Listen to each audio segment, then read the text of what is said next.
Hey guys, Coach Bill Sandillo coming to you from Chandler, Arizona, and for the next 10 to 15 minutes I'm going to be your personal hitting coach. And today I'm just back from a week where we basically just took almost a week off. I did some training in the morning, but we're on spring break here in Arizona, so my kids are here, and I went back to my inbox. I saw a bunch of questions, and the question is, now that the WBC is going on, is what is an elite hitter? Can you explain to me the difference between an elite hitter and just a regular hitter? And we can get into that, okay? But first, if you like what you see, like the videos, like and subscribe. Be happy to put out some more content. Keep those questions coming. So let's get into today's question. What constitutes an elite hitter? So let's look at some raw data just to give you some guidelines, right? So last year in the American League, there were 8 players that batted 300 and hit over 30 plus home runs, okay?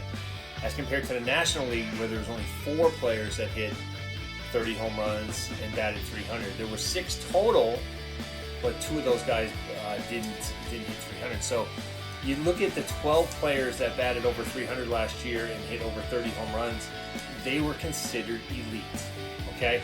So if we're talking about just numbers, right, which this game is all made up of, we have to start there when we talk about elite hitters. So now let's break down those hitters into what exactly they do that makes them elite.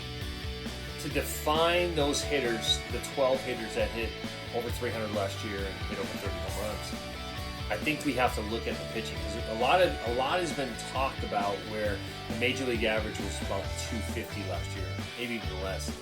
But we're not giving the pitchers any credit. You know, the pitchers, and just to give you another raw numbers, okay? Last year, there were 242 pitchers that threw over 100 miles an hour. So, I mean, look at the state of the game. Look at where the pitching has really gotten to, guys. When just 10 years ago, there was probably only 100 players that threw 92, 93 and above. So when you look at the state of the game and where the pitching has really taken off, it's really a pitcher's game right now. So when we start to down the hitters and we start to talk about hitting styles, should we swing down, should we turn the barrel, just look at where the state of the game has gotten. The pitchers have gotten a lot better. We're not giving them credit, okay? So let's go into what has really transpired from, as the pitchers are getting better, the hitting has to kind of keep up and evolve, and that's what we're trying to do and trying to discover as we go. So let's talk about that. So when we talk about elite hitters, let's just break it down into segments, okay? So getting to the power position, when you're talking about elite hitter, that's where you're getting into the stride and getting into foot down. Now, how to get to foot down really makes a difference when what we're seeing in a lot of these elite hitters, as we're talking about their bat position, okay? The ideal bat position, even if they barrel tipping first, is when they get to that bat position, the knob of the bat's facing the catcher. So the first thing I would look for is, where's the knob of the bat facing, okay? Because the real deal with hitting is that you got to get on plane early. So, and we know from video analysis that the barrel of the bat has to go rearward first to get on plane and what we call early connection. So when we're talking about elite hitters, we're talking about what position are they in at foot down. So when we break down the swing, we kind of break it down backwards. So we start with foot down. Then we look at how they got to first foot down and what did that look like.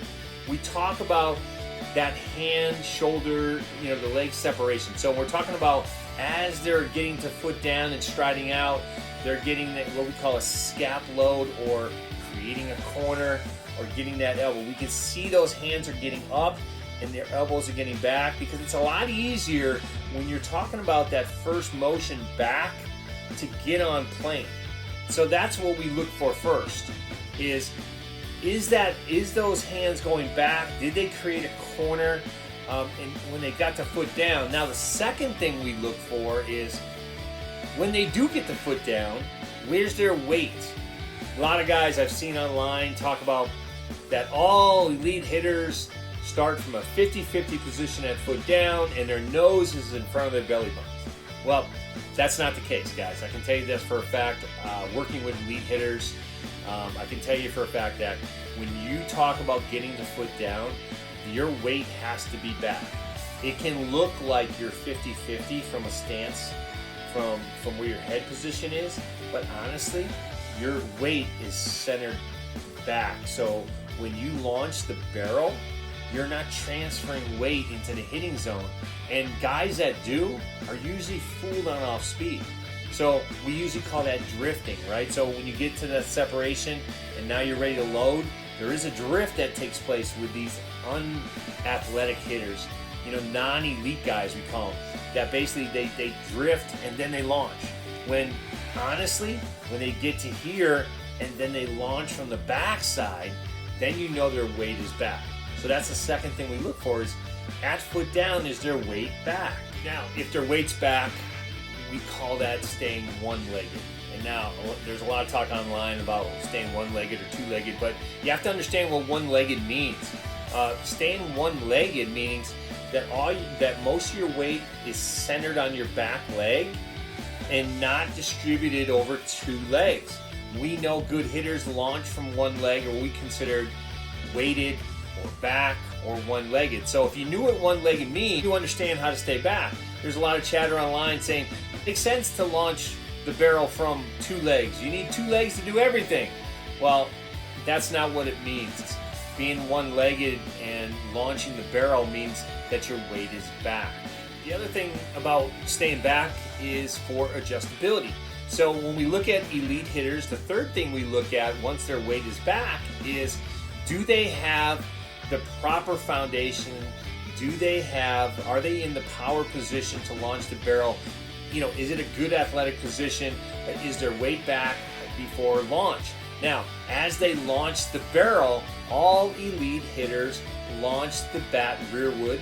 They get on plane early, and because they get on plane early, it helps them with adjustability. That's why guys like Mike Trout, Ohtani, and everybody else, that if somebody does throw an off-speed pitch, there is adjustability. You can have adjustability in your swing to commit on the backside and then adjust when the ball is halfway to you or when they pick it up. And so, do good hitters have adjustability? Of course they do. That's why they can hit almost 300. That's why they can hit 30 plus home runs a year, is because of that adjustability. Because not every good hitter is going to get fastballs right down the middle. They're going to get fastballs away.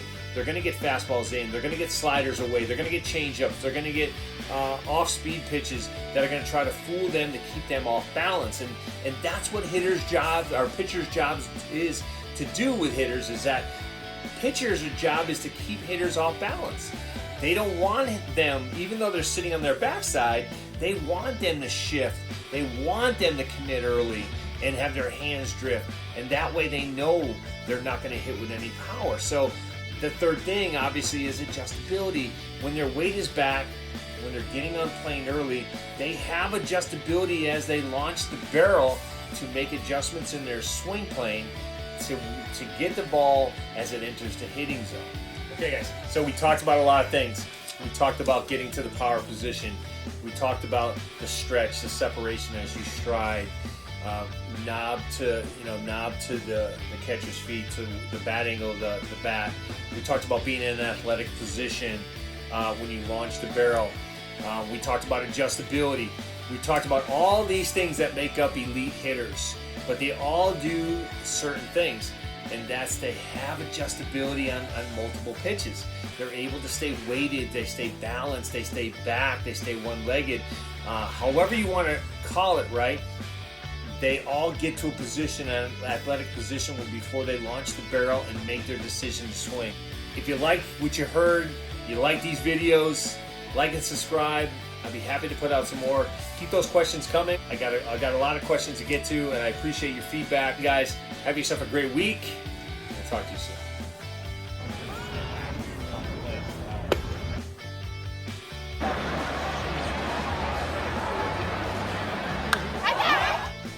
Go, go, go, go, go, go, go.